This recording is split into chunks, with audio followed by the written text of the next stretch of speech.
بالله من الشيطان الرجيم. بسم الله الرحمن الرحيم.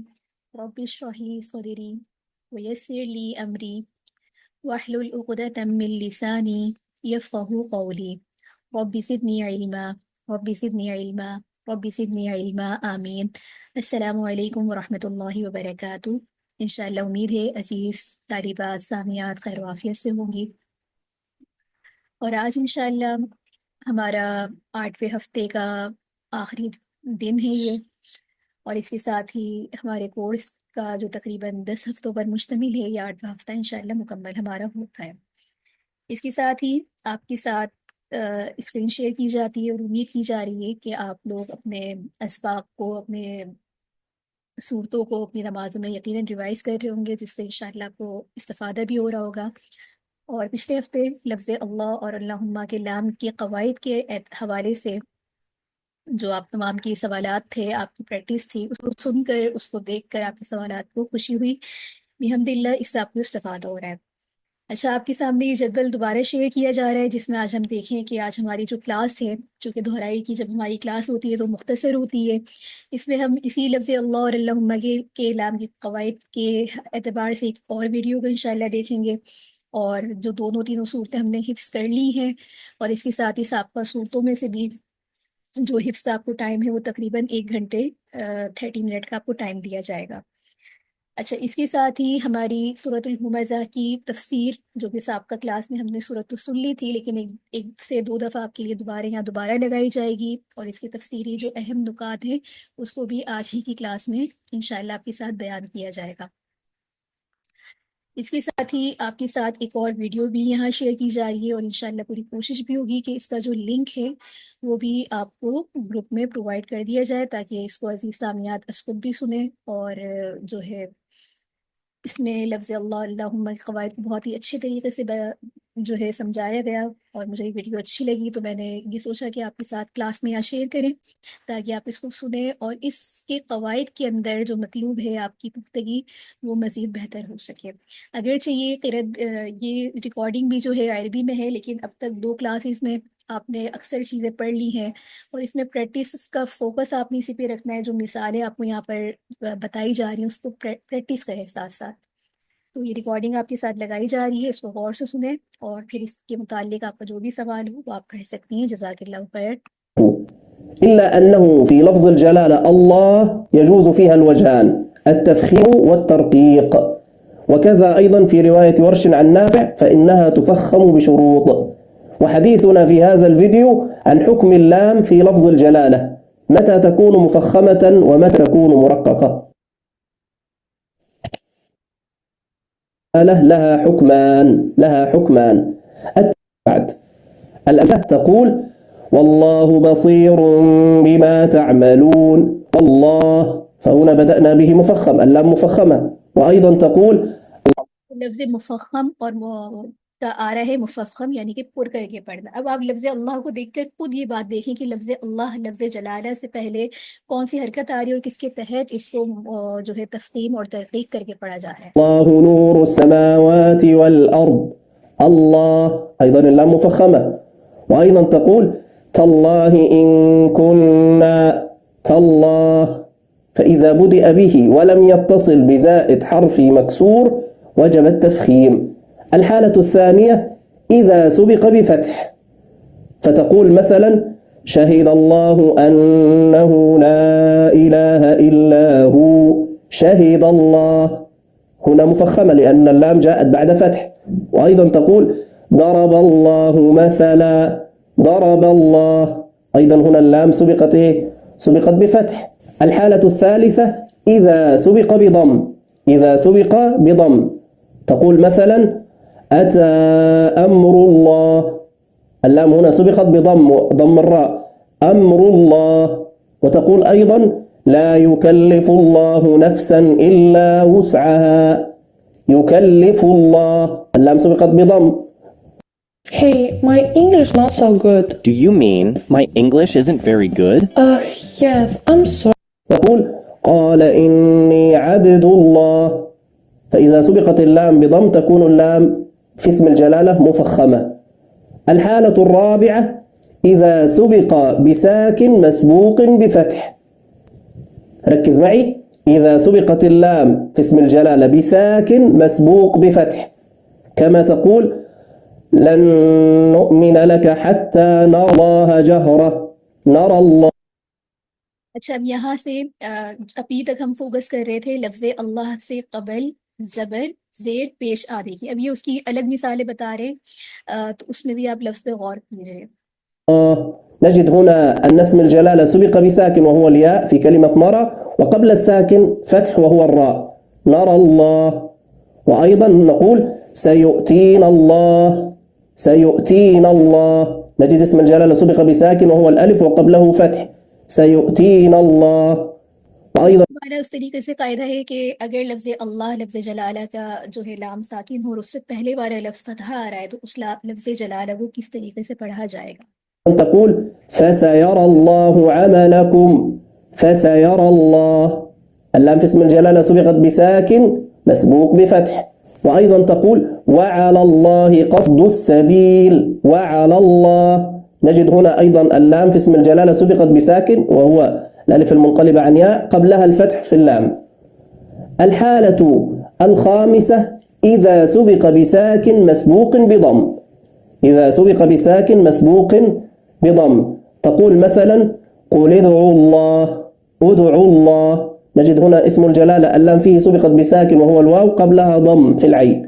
وأيضا يا أيها الذين آمنوا اتقوا الله، اتقوا الله. نجد هنا أيضا اللام في اسم الجلالة سبقت بساكن وهو الواو قبل الواو ضم القاف.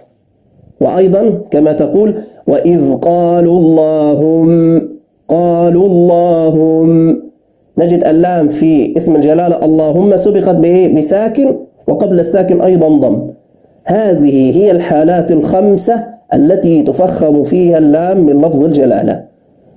الحكم الثاني وهو الترقيق في اللام من لفظ الجلالة، وأيضا كما قلنا له خمس.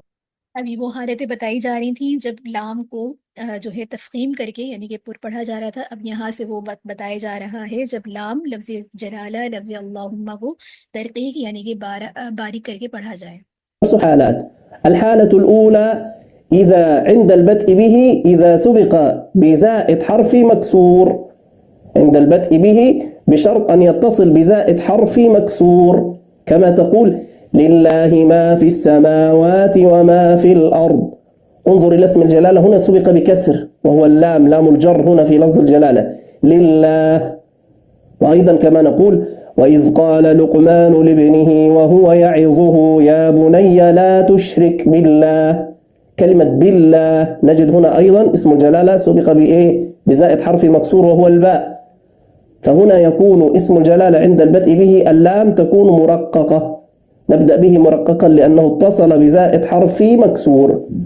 الحالة الثانية إذا سبق بكسر، إذا سبق بكسر كما تقول مثلا بسم الله. نجد هنا اللام في اسم الجلالة لأنها سبقت بكسر الميم اللام مرققة، بسم الله الرحمن الرحيم.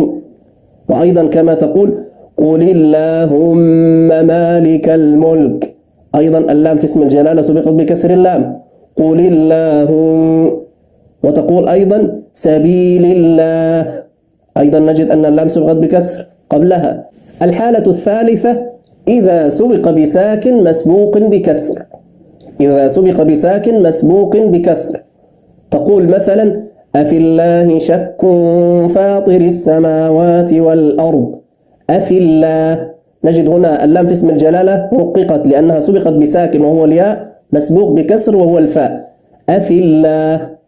وكما تقول أيضا يهدي الله لنوره من يشاء، يهدي الله. اللام أيضا سبقت بساكن وهو الياء وقبله كسر وهو الدال. وتقول أيضا غير معجز الله، غير معجز الله. نجد اللام هنا أيضا سبقت بساكن وهو الياء قبله كسر وهو الزائي.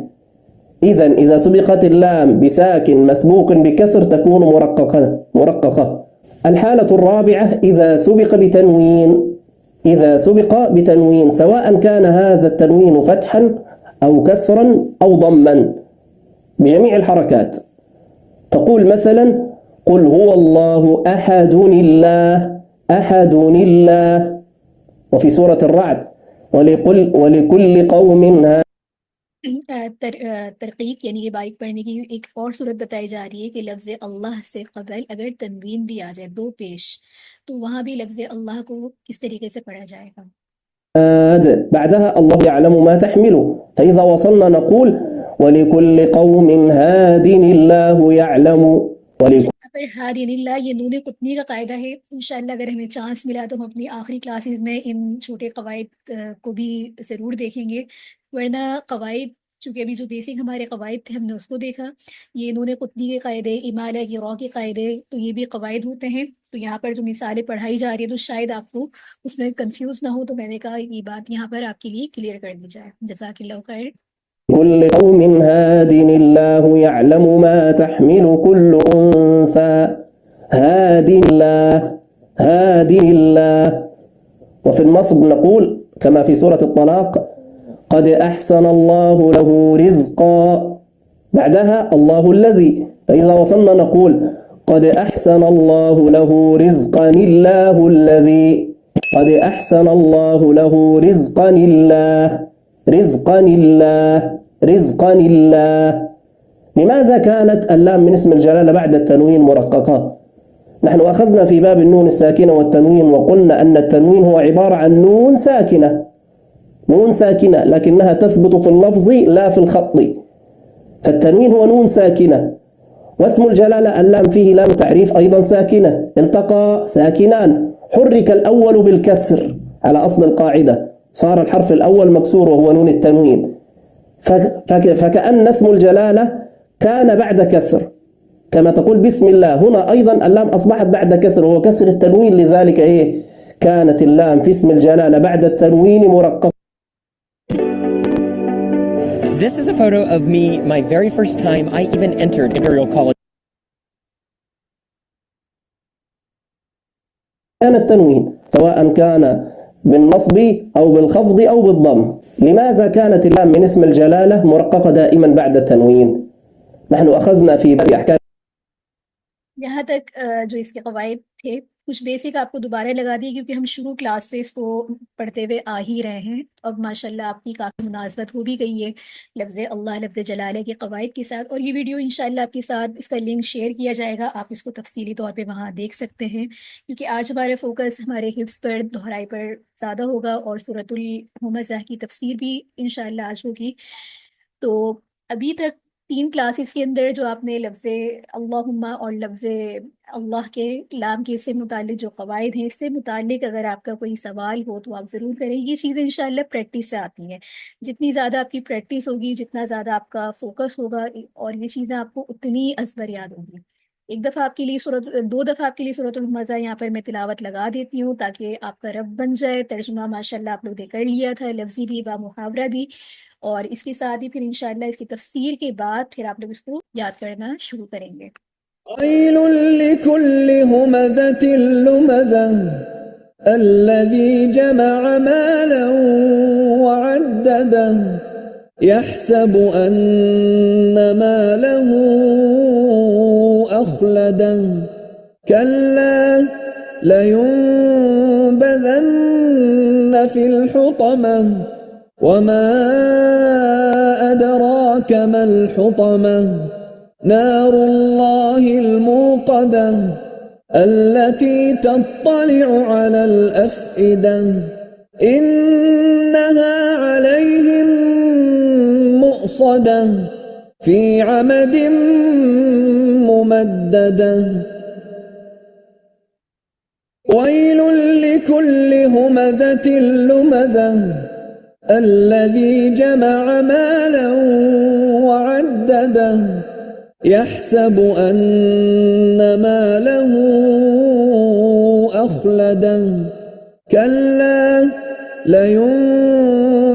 لينبذن في الحطمة وما أدراك ما الحطمة نار الله الموقدة التي تطلع على الأفئدة إنها عليهم مؤصدة في عمد ممددة. بسم اللہ الرحمن الرحیم۔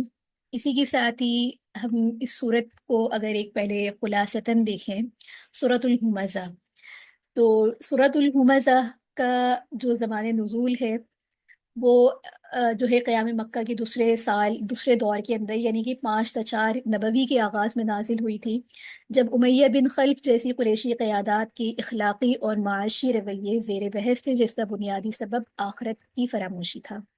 یہاں پر اگر ہم دیکھیں تو مرکزی مضمون میں بد اخلاق، زر پرست، بخیل روز قیامت دوزخ میں جائیں گے، انہیں دنیا پرستی چھوڑ کر ایمان لانے کی دعوت دی جا رہی ہے، اور یہ بات بتائی جا رہی ہے کہ ان کا جو مال ہے یہ نہ سمجھے کہ ان کو بچا لے گا، اور اس کے ساتھ ہی بتایا جا رہا ہے کہ دنیا پرستی سے بچو، آخرت پر ایمان لاؤ، ورنہ دوزخ میں داخل کر دیے جاؤ گے۔ اس کے ساتھ ہی یہاں پر سورۃ الہمزہ کو اگر ہم دیکھیں تو پہلے پیراگراف میں بد اخلاقی قیادات کے اوصاف بیان کیے جا رہے ہیں۔ جو بد اخلاق بخیل لیڈر ہوتا ہے، اس خوش فہمی میں نہ رہیں کہ ان کے مال نے انہیں دوام بخش دیا۔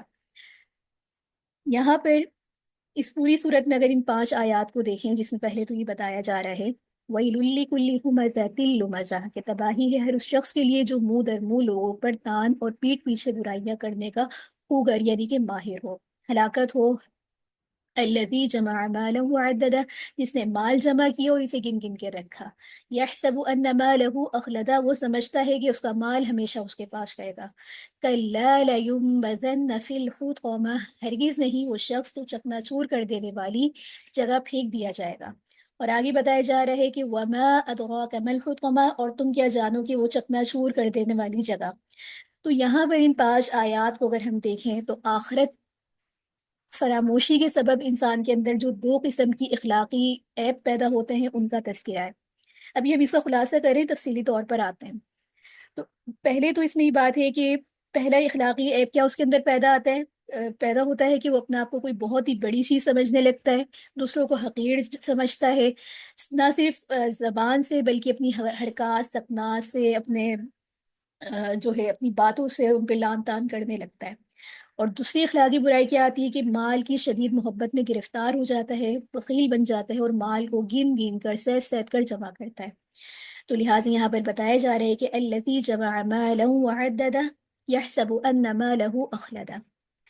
اس کے ساتھ ہی ہم دوسرے پیراگراف میں دیکھیں تو یہاں پر بتایا جا رہا ہے کہ یہ ان کو ڈرایا بھی جا رہا ہے کہ اس طرح کے عیوب کے حامل جو لیڈر ہوں گے، لوگ ہوں گے، ان کا انجام بہت ہی برا ہوگا۔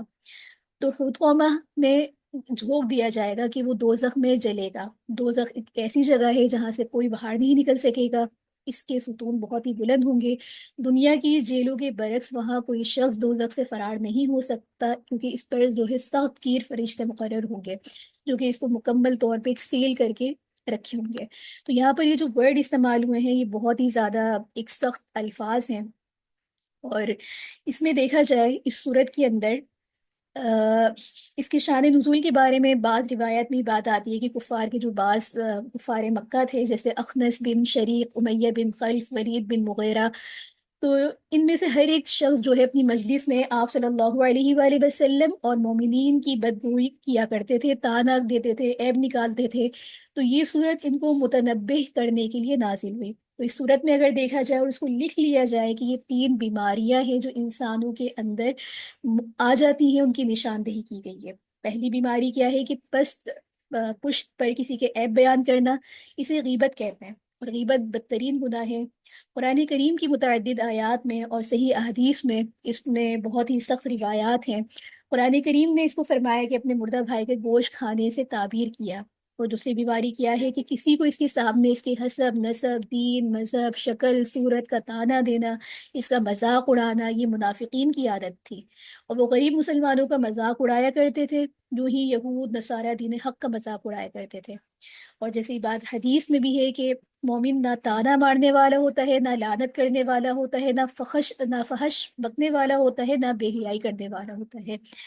آج اگر اس حدیث کو ہم اپنے سامنے رکھیں، ان رذیل خصائص کو اپنے سامنے رکھیں، تو یہ بات بڑے افسوس کی بات ہے کہ بات تو کفار کے بارے میں تھی، لیکن ہم مومنین نے جو نام کے مسلمان آج ہم بنے پھر رہے ہیں، ہمارے اندر بدستور موجود ہیں۔ کسی کو حسب نسب کا تانا دینا کہ فلاں وقت میں تو یہ تو بڑا غریب تھا، آج اس کے پیسے نے اس کے ایپ کو ڈھانپ لیا، اب تو پہلے تو یہ بڑا ماڈرن تھا، اس نے تو بڑے گناہ کیے، اب تو یہ حج عمرہ کر کے آ گیا۔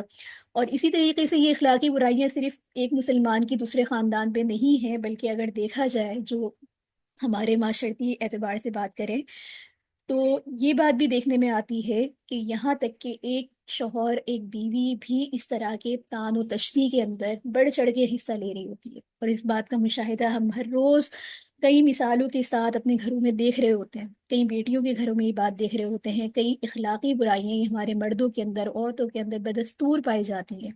تو لہٰذا قرآن کریم کی اس آیت کو اپنے سامنے رکھ کر اپنا تجزیہ کریں اور اپنی اصلاح کریں، کیونکہ یہاں مقصد یہی ہے کہ صرف ہم نے تفسیر نہیں سننی، ہم نے تفسیر پڑھنی نہیں ہے، بلکہ عملی طور پر اس پر عمل بھی کرنا ہے۔